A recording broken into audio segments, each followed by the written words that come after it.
الترغیب والترہیب میں حدیث ہے، حافظ منذری علیہ رحمہ نے اس کو لکھا ہے، نبی پاک صلی اللہ علیہ وسلم تشریف فرما تھے۔ ایسے سخت الفاظ نا احادیث میں بڑے کم ملتے ہیں، توجہ ہے میرے دوستوں، اس طرح کے الفاظ احادیث کے اندر ذرا کم ملتے ہیں، تھوڑے ملتے ہیں،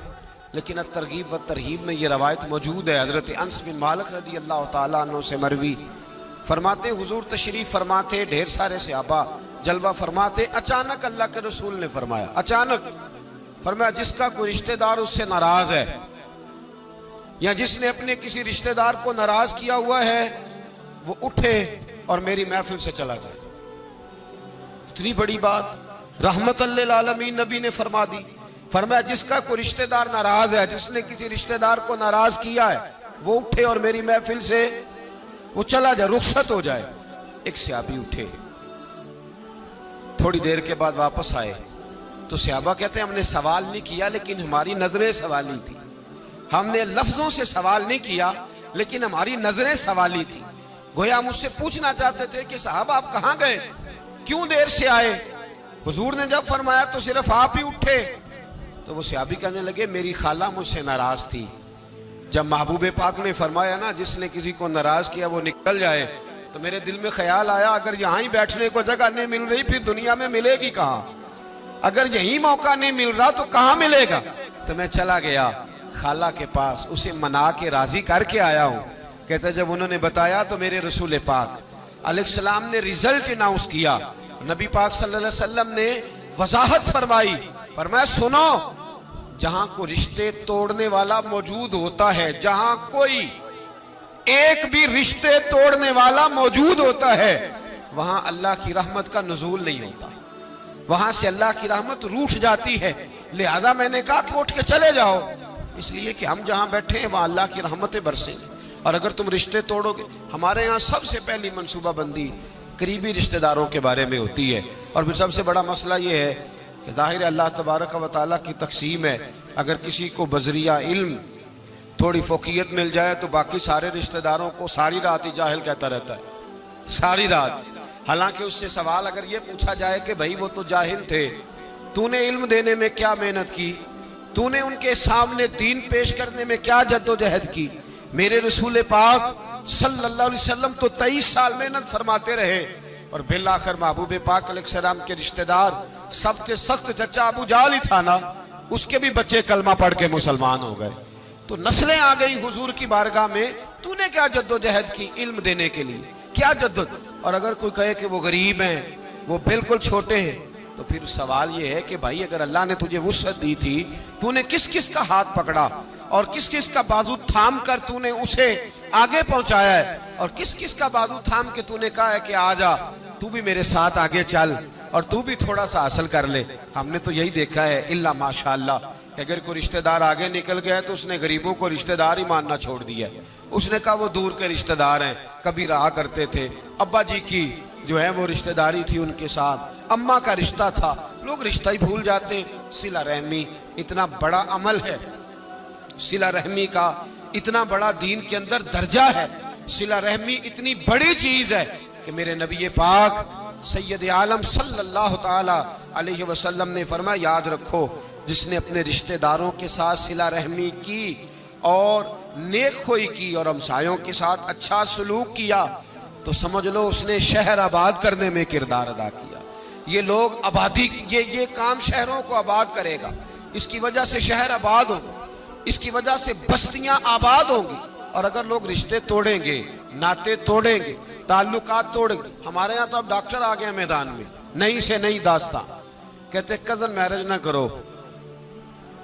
اس کے اندر بچے بیمار پیدا ہوتے ہیں، قریبی رشتے، ایک نسل کے آپس میں رشتے نہ کرو۔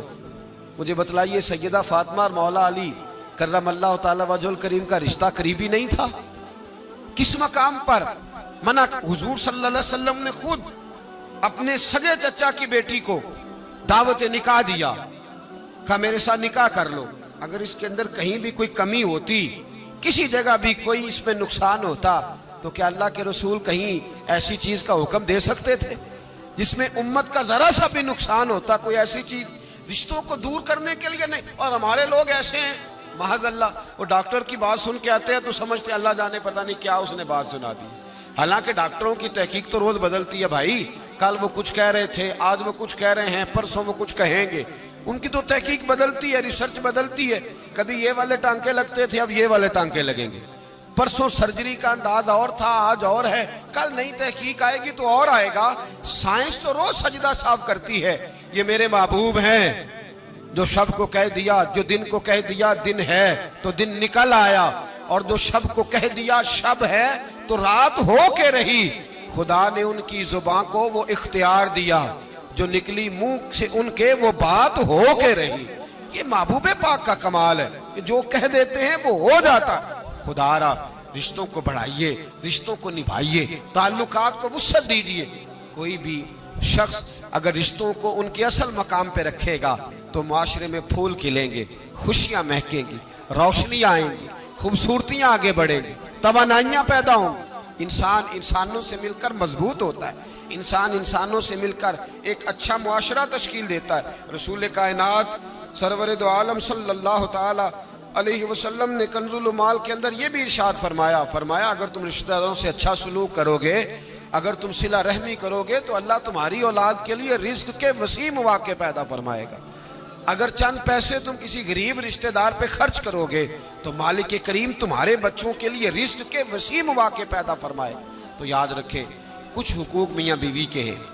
کوئی شخص وہاں بھی تقاضا نہ کرے، کوئی بہن تقاضا نہ کرے کہ میرا بھائی کسی بھی طور پر بیوی کی کوئی بات نہ مانے اور صرف وہ میری طرف ہی توجہ رکھے، کوئی ماں یہ تقاضا نہ کرے، اس لیے کہ اس کے حقوق بھی اللہ اور اس کے رسول نے بیان فرمائے، اور کوئی بیوی کسی جگہ یہ تقاضا قطعاً نہ کرے، کسی مقام پر یہ تقاضا نہ کرے کہ وہ کہے کہ تو بہن کی طرف نہیں دیکھے گا تو ماں کی بات نہیں سنے گا۔ اس سے آگے بڑھ کر ایک اور بات ہے، اس پر بھی ضرور غور فرمائیے گا۔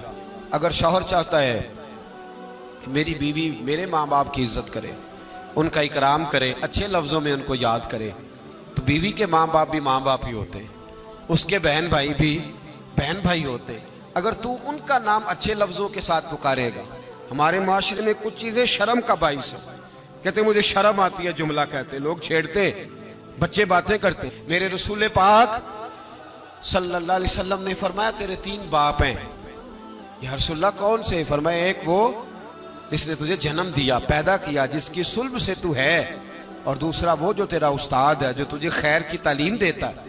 جس کی وجہ سے تو راہ راست پہ ہے، راہ حق پہ ہے، اور تیسرا فرمایا وہ تیرا باپ ہے جس نے اپنی بیٹی دے کے تجھے بیٹا بنایا ہے،